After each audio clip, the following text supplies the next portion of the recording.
A mensagem do Evangelho, desde o comecinho, parecia que era para todo mundo, né? Para todas as nações. Mas como é que essa ideia de uma igreja universal enfrentou as barreiras de língua, de cultura e até da lei? Vamos mergulhar um pouco no fundamento bíblico dessa salvação sem fronteiras. Olha só, as palavras do próprio Cristo já dão o tom. A missão aqui não tem fronteiras. Essa ordem de pregar em todas as nações, isso não é um detalhe, sabe? É o ponto de partida que muda completamente o jogo, o alcance da salvação. Mas para a gente entender o tamanho dessa revolução, primeiro a gente precisa dar uma olhada em como era o mundo antes. Um mundo dividido por uma parede de separação que era bem real. Então, antes de Cristo, o caminho para Deus era, digamos, bem definido. Para um gentil, ou seja, alguém que não era judeu, não bastava só acreditar. A pessoa precisava, na prática, se tornar judeu, seguindo a lei de Moisés, os costumes. O acesso a Deus estava totalmente condicionado pela identidade nacional. E aqui a gente consegue ver essa transformação de um jeito bem claro. De um lado, um caminho fechado, restrito a uma nação, uma lei, uma língua. Do outro, uma porta aberta para todas as nações, baseada na fé e que podia ser comunicada em qualquer idioma. É uma mudança radical da exclusividade para a inclusão total. E essa parede de separação não era só uma força de expressão, não. Era uma barreira social, religiosa de verdade. A grande virada, segundo o apóstolo Paulo, é que o próprio Cristo se torna a ponte, a paz que bota esse muro abaixo. Ele não só abriu uma portinha, ele demoliu a estrutura inteira que separava as pessoas. Ok, com a parede no chão, o que se constrói no lugar?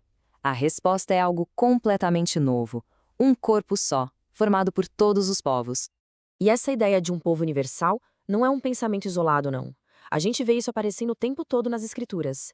Desde a profecia em Atos falando que os gentios iam buscar ao Senhor, passando pela afirmação de que Deus não faz diferença entre nações, até aquela visão incrível no Apocalipse de um povo redimido de toda a tribo, língua e povo. Isso nos leva direto ao conceito principal do que é a igreja. Não um prédio de tijolo e cimento, mas um organismo vivo, espiritual, um corpo unificado de pessoas de todas as origens, com Cristo como cabeça, conectando todo o mundo. Então, o resultado final é este. Aquelas barreiras de língua, de cultura, que antes eram um problemão, foram simplesmente removidas. O acesso a Deus agora é direto, é universal para todo mundo, por meio da fé em Cristo.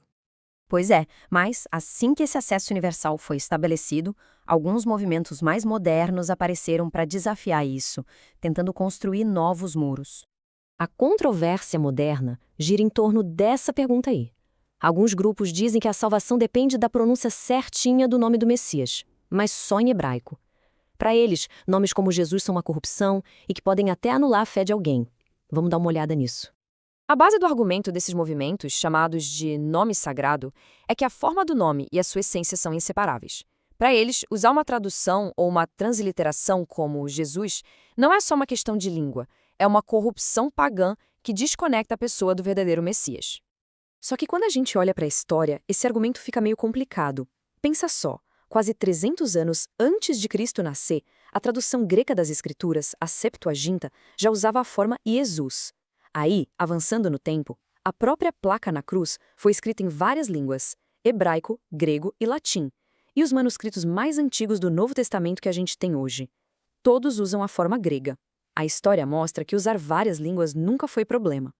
O que a gente vê aqui não é uma corrupção, mas um processo linguístico supernatural chamado transliteração. É o que acontece quando o nome passa de um alfabeto para outro.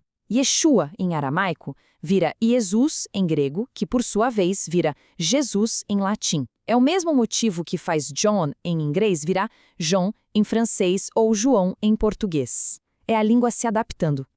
E tem mais evidências, claro. A língua que o próprio Cristo falava no dia a dia era o aramaico, a gente vê isso no clamor dele na cruz. Os apóstolos não pensaram duas vezes antes de usar a tradução grega, a Septuaginta, nos seus textos. E Paulo, que falava várias línguas, quando foi pregar para os não-judeus, ele fez isso em grego. O foco sempre foi a clareza da mensagem, e não a rigidez de uma língua só.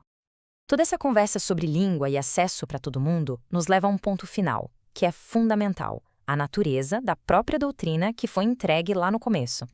Esse ponto aqui é crucial na doutrina dos apóstolos. As Escrituras dizem que a fé foi entregue uma vez por todas.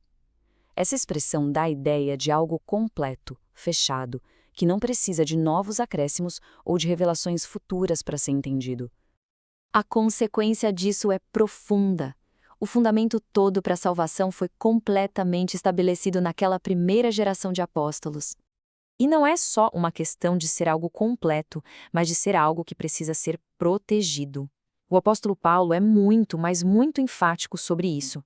Ele avisa que qualquer um, mesmo que fosse um anjo, que pregasse um evangelho diferente daquele que eles já tinham recebido, deveria ser considerado anátema, ou seja, amaldiçoado, separado. A fidelidade à mensagem original não é negociável. Então, qual é essa herança que os apóstolos deixaram? Bom, é um conjunto de crenças e práticas fundamentais: obedecer aos mandamentos, dar testemunho de Cristo, pregar o evangelho e, o ponto que amarra tudo o que a gente viu, a proclamação da salvação em todas as línguas, para todos os povos. E tudo isso nos deixa com uma pergunta final, que é super importante para hoje em dia, né? Em meio a um mar de novas revelações, de tanta controvérsia, como é que a gente pode discernir qual é a doutrina original, aquela que, segundo as Escrituras, foi entregue uma vez por todas?